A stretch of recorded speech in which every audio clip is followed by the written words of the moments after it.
Welcome back to episode 48? 48 of A People's Guide to Publishing. I am your host, Joe Beal, the autistic publisher, author of A People's Guide to Publishing, founder and CEO of Microcosm. I'm Ellie Blue. I'm the editorial and marketing director of Microcosm. And I'm Lydia Rogue, the publicity manager and an editorial associate here at Microcosm. So we're here today to talk about a new line of books that Lydia will be our lead editor on. A few years ago, a publisher by the name of Cleis Press was really the only publisher in the game of queer erotica for anyone who's not straight, essentially. But they were bought out by another company who has not... Start Corporation. That's right. You told me that yesterday. Really? It's called Start Corporation? What a weird Don't you love it? name. Are they actually publishers? We should be called Stop Corporation. Halfway there, Corporation. Stop Corporation. I'm pretty sure that's our vision. Stop Corporation is our mission statement. Ooh, would be good for a parent company. Mm-hmm. We'll come back to that. Honestly, I went down to PALS recently to do some initial research, and 99% of what was on the Erotica shelf was used, and the rest was 50 Shades of Grey, and... not very erotic, I would argue. E.L. James's other book, so not really queer or consensual or really just that well developed. And nobody wants to feel used when they're reading or purchasing erotica. Yeah, There's room for more new stuff. There is. So what are we going to do about it? Do we have a plan? I hope we have a plan. We definitely have a plan, and that is filling my inbox with porn.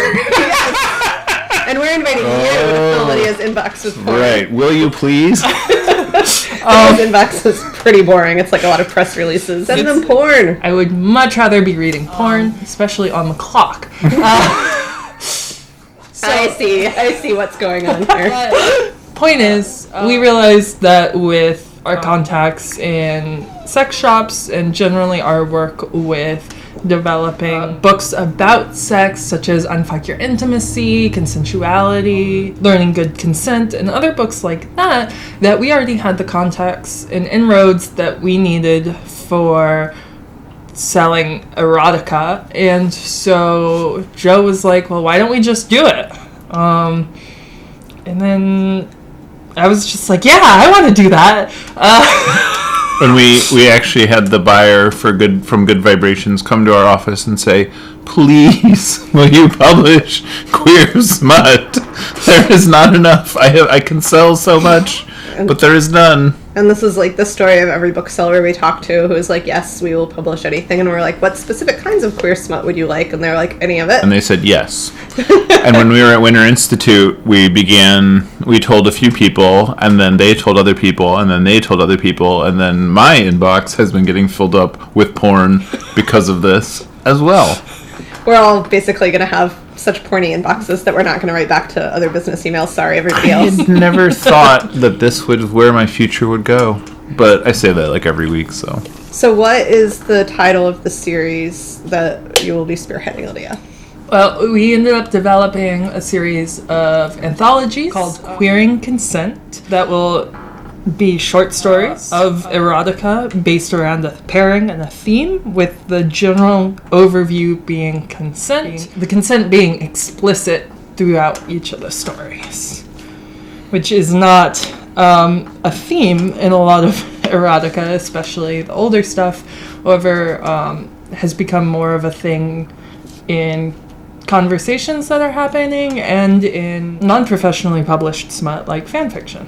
So is this the E.L. James effect, the non-consensual smut? It's definitely a backlash against 50 Shades of Grey, and generally just the lack of good sex education that teaches us what consent actually looks like. Interesting. Okay. And then the other major feedback that I've been getting, and it sounds like you've been getting as well, is that there are no men that write queer smut. Even like There are a few. Male. We're looking for them. But that is the dearth, and like to the degree that was like some of the first things that people shouted at me when I asked what they would want to see, which is a very amusing thing to shout in a crowded room. So I have to give props to those people. Please keep shouting that. So we need, so we're not going to be like super strict about it, but like own voices is what we're going for. That means that you're writing about experiences that like you yourself could imagine have having as yourself. Would imagine yourself having. Yeah, own voices being prioritized, but not strictly, because gender and sexuality are super complicated. And you gotta use your imagination or it's no fun. Or it's not smut. True story. So what are the first 3 ideas for anthologies that we're looking for submissions for? Female, sci-fi fantasy, so getting it on with, dragons roaring in the background or in a spaceship bound for Planet 9. Have fun with it. Can we call it Dykes in Space? I like that. I don't see like anything it. wrong with that. A positive review. You heard it here first, folks. Well, it's still under development. This could change. We'll see. This is what book development is like in real time. Pretty much. The thing that cracks us up the most is often what gets on the cover. Yeah. Until someone tells you that it doesn't make any sense. That happens too. Yeah, or it's too referential, and that's also an issue. We also are going to do male first times, because in addition to men writing gay porn, we were told that a lot of what does exist is very heavily focused on bondage and heavier smut, which is totally fine. Probably will do something like that eventually, but there was a dearth of more tender and sensual and talking about your feelings. So first times, tender smut where at least one of the partners has to be non-binary with anybody. Historical romance. So it could be like Outlander style where someone time travels, or it could just be 2 people in the 1700s, one of them, I like the Duke fan fiction where it's like I fucked a Duke, but I'm creative. down for all sorts of fun stuff. Don't just limit yourself to Dukes. That's my Yeah, advice no, I to don't wanna non-binary hold- people everywhere. I don't want a whole issue just of like royalty smut. I mean, it's not a bad idea. No, that could be a theme later, but I feel like the brilliance of this is it lends itself to endless themes. Yeah. It's like, choose a theme, any theme, just don't be a jerk to your partner. yeah. And if you've got a good idea for another theme, definitely let me know, because these 3 I came up with from listening to folks about what they wanted and what there wasn't. Also, if we get like a good story submitted that, first of all, we're looking for short fiction, not novel length, because we're not ready to jump all the way into that yet. And also, booksellers say they can sell short fiction better.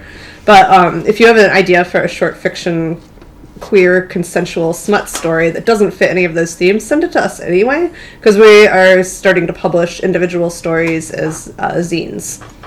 And, it might also end up in an anthology later. We might build one around it. You never know. Send us your weirdest ideas. So you heard it here first, folks. Talk about your feelings. And send us your porn. How can people send us their porn? Oh. If it's part of one of the aforementioned anthologies or a new anthology idea, you can submit it directly to me at lydia@microcosmpublishing.com. That's LYDIA at microcosmpublishing.com. Or if it's your own anthology or your own short fiction that doesn't fit into one of those anthologies, you can find our submission guidelines on our website and submit through the contact form there. This has been episode 48. Of A People's Guide to Publishing. Our porniest episode yet. And you heard it here first. Talk about your feelings. And get it on. And Yeah. send us your smut. I am your host, Joe Beal, the Autistic Publisher. Am I the co-host? I don't know. I'm Ellie. I'm here a lot. And I'm Lydia Rogue. I'm usually sitting behind the computer monitor just off screen. Thanks for joining us once again. please send your questions to podcast@microcosmpublishing.com so we can answer them on future episodes. And please give us 5 stars on iTunes and everywhere else that podcasts are reviewed. You can find us on the internet at microcosm.pub, On Twitter at Microcosm, on Facebook at Microcosm Publishing, on Instagram at Microcosm_pub. and here in Portland, Oregon on North Williams Avenue. Thank you so much. Have a wonderful week.